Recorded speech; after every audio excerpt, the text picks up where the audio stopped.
வணக்கம். இன்னைக்கு நம்ம சாய் விருந்து சேனல்ல அரிசியில் இருக்க கெமிக்கலை எப்படி கண்டுபிடிக்கிறது, கெமிக்கல் இல்லாமல் அரிசியை எப்படி சமைக்கணும், அரிசியை எப்படி பார்த்து வாங்கணும், இது எல்லாத்தையும் பார்க்க போகிறோம். நம்ம போன பதிவுகளில் சிறுதானியங்களை எப்படி வாங்கணும், பட்டை தீட்டின சிறுதானியம், பட்டை தீட்டப்படாத சிறுதானியம், இது ரெண்டுக்கும் உள்ள வித்தியாசங்கள் என்ன அப்படிங்கிறத பார்த்தோம்.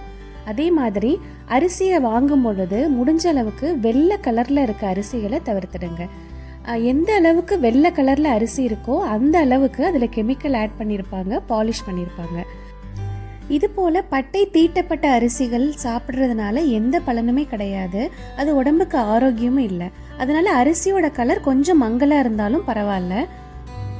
நம்மளோட பாரம்பரிய அரிசி வகைகளான கருப்பு கவுனி, சீரக சம்பா, மாப்பிள சம்பா, கைக்குத்தல் அரிசி, அந்த மாதிரியான அரிசி வகைகளை பயன்படுத்துங்க, அதில் ஆரோக்கியம் அதிகம். அரிசிகளில் பொதுவாகவே ஆர்சனிக் அப்படின்ற இயற்கை தனிமம் அதிக அளவில் காணப்படும். ஆர்சனிக் அப்படின்றது இயற்கையாகவே, அதாவது மண், தண்ணி, காற்று இதில் கலந்திருக்கக்கூடிய ஒரு இயற்கை தனிமம். இது அரிசி பயிரில் அதிகமாக காணப்படும். ஏன்னா அரிசிக்கு ஆர்சனிக்கை கிரகிச்சுக்கிற தன்மை அதிகமாகவே இருக்குது. இந்த ஆர்சனிக் கண்டிப்பாக ஒரு பாய்சன் தான். இது உடம்புல சேர்த்துக்கிட்டா அவ்வளோ நல்லது கிடையாது.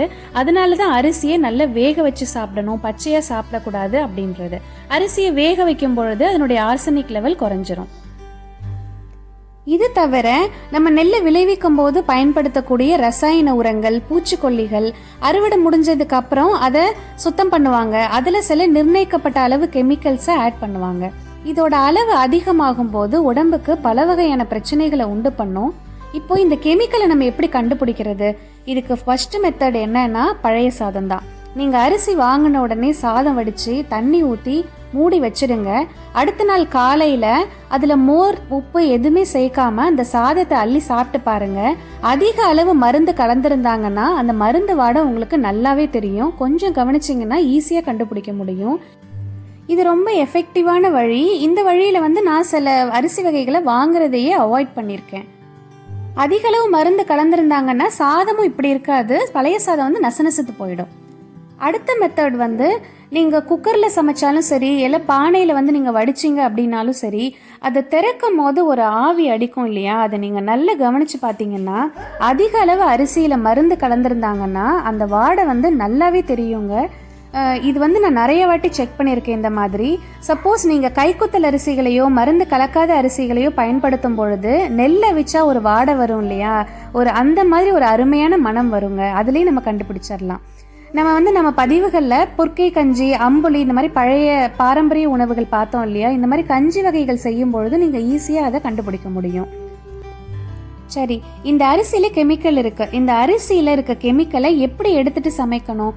3 வழி இருக்குங்க. இந்த 3 வழியை ஃபாலோ பண்ணிங்கன்னாலே போதும். அரிசியில் இருக்க கெமிக்கல், பூச்சிக்கொல்லி, ஆர்சனிக் லெவல் இது எல்லாமே கம்ப்ளீட்டாக குறைஞ்சிரும். ஃபஸ்ட்டு நீங்கள் டேப் வாட்டரை ஓட விட்டுட்டே அரிசியை ஒரு 4-5 வாட்டி வாஷ் பண்ணுங்க. இந்த மாதிரி தண்ணி கிளியராக இருக்கணும், அந்த அரிசி தெரியணும், அந்த அளவுக்கு வாஷ் பண்ணிக்கோங்க. ரெண்டாவது, அரிசியை குறைஞ்சது 30 நிமிஷத்துலேருந்து 1 மணி நேரம் வரைக்குமாவது ஊற வச்சுட்டு சமைங்க. நீங்கள் எவ்வளோ நேரம் ஊற வைக்கிறீங்களோ அவ்வளவுக்கு அவ்வளவு நல்லது. ஊற வைக்கும் போது ஆர்சனிக் லெவல் ரொம்ப கம்மியாகிறதா ஆய்வுகளில் சொல்லப்படுது. அதனால அரிசியை ஊற வச்சுட்டு சமைங்க.